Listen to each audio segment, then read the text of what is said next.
yang memiliki akal sehat, memiliki hati yang bersih, pasti terlepas daripada keimanan di dalam hatinya. Kita nggak bicara iman, tapi akal sehat ketika memandang, melihat, mengkaji sosok Muhammad, pasti bakal kagum. Pasti bakal kagum. Sebab akal diciptakan oleh Allah Ta'ala. Kita manusia dikasih akal oleh Allah, diciptakan kita oleh Allah dengan akal yang condong kepada keindahan. Kita condong, cenderung kepada keindahan, ketampanan, kemuliaan, dan berpaling dari keburukan. Itu sifat asli manusia, seperti itu diciptakan oleh Allah Ta'ala. Dan orang yang mengkaji Nabi Muhammad, dia nggak bakal dapetin apapun dari sosok Nabi Muhammad kecuali keindahan, kecuali kesempurnaan. Kamulat mahasinuhu falau ahdasana lil badri inda tamamihi lam yaksafi wa ala tafannuni wasifihi biwasfihi yafnad zamanu wa fihi ma lam yusafi. Akan tetapi, seperti saya katakan, ketika seseorang punya akal sehat dan kabar tentang Nabi Muhammad yang sampai kepadanya, kabar yang benar, bukan yang palsu, bukan yang bohong, bukan yang mengatasnamakan Nabi Muhammad SAW. Ada salah seorang sahabat yang bernama Thumamah bin Uthal, sebagaimana di dalam Sahih Muslim diriwayatkan dengan sanad yang sahih yang bersambung kepada Abu Hurairah, bahwasanya Abu Hurairah menceritakan tentang sosok Thumamah bin Uthal ini. Nabi mengutus pasukan Gibal Najd ke arah Najd. Di perjalanan pasukan tersebut, mereka menangkap seorang yang mencurigai, ditangkap dan dibawa ke Madinah sebagai tawanan. Dan tatkala ditangkap, dibawa ke masjid dan diikat di salah satu tiang masjid. Kemudian mereka memberikan laporan kepada Rasulullah SAW. Ketika Nabi menghampiri dan melihat, Nabi bilang kepada para sahabatnya, tahukah kalian siapa yang kalian tangkap?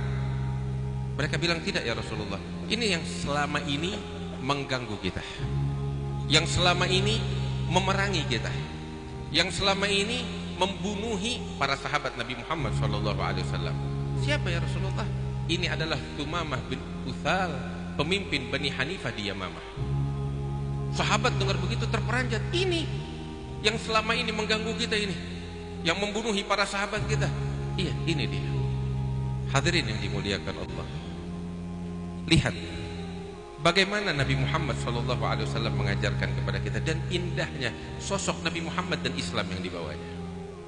Ketika sahabat tahu ini adalah sosok Thumamah bin Uthal yang selama ini mengganggu, membunuh para sahabat, memerangi, apa Nabi Muhammad katakan? Ahsinu ilaih, berbuat baiklah kalian kepadanya, berperilakulah baik kalian kepadanya di dalam menawannya. Lihat, beginilah ajaran Rasulullah kepada tawanan, sehingga para sahabat betul-betul memegang pesan Nabi Muhammad SAW. Mereka berikan makanan terbaik yang mereka miliki untuk tawanan ini. Siapa tawanan ini? Pembunuh para sahabat. Kenapa mereka lakukan itu? Tiada lain patuh dan tunduk kepada Rasulullah SAW. Thumamah bin Uthal selama ini memerangi, membunuh, mengganggu, menganiaya. Tahu kenapa? Sebab yang sampai kepada dia tentang sosok Nabi Muhammad dan Islam yang dibawanya adalah berita yang palsu semuanya. Selama ini dia duduk di Yamamah, negeri yang jauh dari Rasulullah, nggak dengar kabar tentang Nabi Muhammad SAW, cuma dengar kabar burung. Atau pergi ke Mekah, di tengah-tengah orang-orang kafir Quraisy yang memang membenci Nabi Muhammad, membawa kabar palsu. Karena itu dia membenci Rasulullah SAW. Tapi lihat bagaimana Nabi Muhammad mengobati penyakit ini. Beliau sengaja bilang kepada para sahabatnya, tawan dia di dalam masjid. Masjid siapa? Masjid Nabi Muhammad SAW. Dia menyaksikan dengan mata kepalanya sendiri. Apa yang dia saksikan dengan mata kepalanya? Para sahabat Rasulullah, wajah-wajah yang bercahaya. Hadirin yang dimuliakan Allah, selama 3 hari ditawan di masjid, dia menyaksikan wajahnya para sahabat, wajah khusyuk, wajah khasyah, wajah sujud kepada Allah. Yang disebutkan barusan di dalam ayat suci Al-Quran yang kita baca di dalam salat maghrib kita, Muhammadur Rasulullah.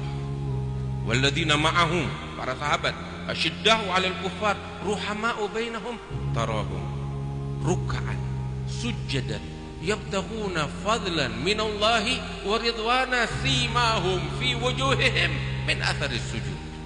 Nampak di wajah mereka cahaya sujud kepada Allah Subhanahu wa taala. Ini Sumamah bin Utsal tidak mendengar kabar, tapi melihat langsung dengan mata kepalanya. Beliau melihat sosok Nabi Muhammad sallallahu alaihi wasallam setiap hari, akhlaknya, kelembutannya, kasih sayangnya. Beliau saksikan dengan mata kepalanya.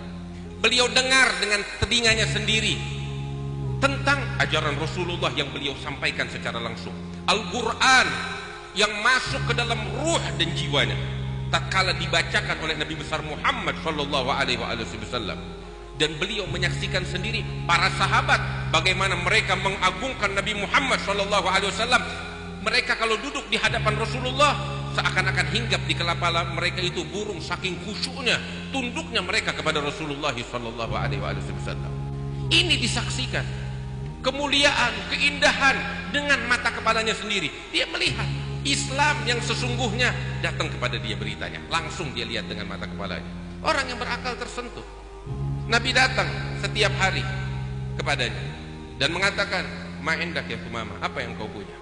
Maka Sumamah bilang, "Ya Muhammad, in taqtul dadamin, wa in tun'im ala syakir, wa in turidul mal sal ma syi'ta minal mal." Beliau jawab, "Ya Muhammad, kalau engkau mau bunuh saya, silahkan. Saya pun sudah membunuh banyak dari sahabat-sahabatmu. Tapi kalau engkau memaafkan saya, membebaskan saya, engkau membebaskan dan memaafkan orang yang mengenal rasa terima kasih. Tetapi kalau engkau ingin uang tebusan, minta berapapun aku berikan." Tapi bukan itu yang dicari oleh Rasulullah. Nabi nggak menjawab dan meninggalkannya. 3 hari berturut-turut seperti itu. Hari terakhir Nabi bertanya, jawaban Sumamah semacam itu. Apa yang beliau lakukan? Beliau bilang kepada para sahabat-sahabatnya, "Atliku, lepaskan sudah, bebaskan." Nggak ada dendam dalam hatinya. Padahal ini penjahat besar, pelaku kejahatan besar. Nabi bilang, "Lepaskan sudah." Dan sahabat-sahabatnya semuanya tunduk patuh kepada Rasulullah SAW. Nggak ada di dalam hati mereka dendam, kebencian sama sekali. Kenapa? Karena mereka didikan Muhammad. Dididik demikian oleh Rasulullah SAW. Mereka adalah hamba yang murni untuk Allah, bukan untuk hawa nafsu mereka. Seperti Al-Habib Abdullah Haddad ketika berjumpa dengan Al-Habib Umar bin Abdurrahman Al-Attas. Begitu keluar, orang-orang bertanya, "Ya Habib Abdullah Haddad, bagaimana engkau dapatkan Umar bin Abdurrahman Al-Attas?" Satu jawaban yang begitu dalam. Beliau katakan, "Galab warab." Hati yang saya dapatkan cuma hati dan Tuhannya, nggak ada lagi lain. Itu sosok Umar bin Abdurrahman Al-Attas, dan itulah para sahabat Rasulullah SAW. Nggak ada nafsu, nggak ada kedengkian, nggak ada ambisi. Yang ada cuma hati dan Tuhannya serta Muhammad SAW. Orang yang berakal melihat ini semua tersentuh. Ketika dibebaskan, Sumamah langsung keluar mencari sumur yang gak jauh dari Masjid Nabawi. Beliau mandi, membersihkan diri, kemudian masuk ke masjid. Begitu masuk ke masjid, beliau nyatakan keislamannya di hadapan Rasulullah dan para sahabatnya. Beliau katakan, "Asyhadu an la ilaha illallah wa anna Muhammad Rasulullah." Terus beliau ungkapkan, "Ya Rasulullah." Berubah. Kalau tadi bilangnya ya Muhammad, sekarang ya Rasulullah. Udah lain lagi. Keluar dengan wajah, masuk dengan wajah yang lain. Beliau katakan, "Ya Rasulullah, dulu nggak ada di muka bumi wajah yang lebih aku benci dari wajahmu." Sebab yang dia terima kabar yang nggak benar tentang Rasulullah. Tapi begitu dia saksikan dengan mata kepalanya sosok Nabi Muhammad yang agung, yang mulia, yang indah, yang sempurna, dan Islam yang dibawa Nabi Muhammad, akalnya nggak bisa menolak. Hatinya pun nggak bisa, pasti tersentuh dengan perilaku yang indah ini. Dia katakan, "Dulu nggak ada wajah di muka bumi yang lebih aku benci dari wajahmu, tapi sekarang ya Rasulullah, wajahmu adalah wajah yang paling aku cintai di muka bumi ini." Bagaimana tidak? Wajah yang mulia, wajah Rasulullah sallallahu alaihi wasallam, wa abyadun, yustasqal ghamamu biwajhihi thimalul yatama ismatun lil aramil. Wajah yang ketika dihadapkan ke langit, kiblat yang tadinya ke Baitul Maqdis berubah ke arah Ka'bah, tiada lain demi untuk mendapatkan kepuasan hati Nabi besar Muhammad sallallahu alaihi wasallam. Qad nara taqalluba wajhika fis sama falanuwalliyannaka qiblatan tardaha, yang engkau ridhai, kiblat yang engkau suka, yang engkau ridhai ya Muhammad sallallahu alaihi wasallam. Beliau katakan, ya Rasulullah, enggak ada di muka bumi agama yang lebih aku benci daripada agama. Sebab yang sampai selama ini yang buruk, bukan yang asli, yang palsu. Tapi ketika dia menyaksikan ajaran dan tuntunan Nabi Muhammad yang begitu indah dan agung, dia katakan, dan hari ini agamamu adalah agama yang paling aku cintai di muka bumi ini ya Rasulullah. Dan beliau katakan, ya Rasulullah, enggak ada di muka bumi negeri yang aku paling lebih benci dari negerimu ini, kota Madinah. Tapi sekarang negerimu adalah negeri yang paling aku cintai sallallahu alaihi wasallam. Hadirin, inilah Nabi Muhammad sallallahu alaihi wasallam dan para sahabat Rasul.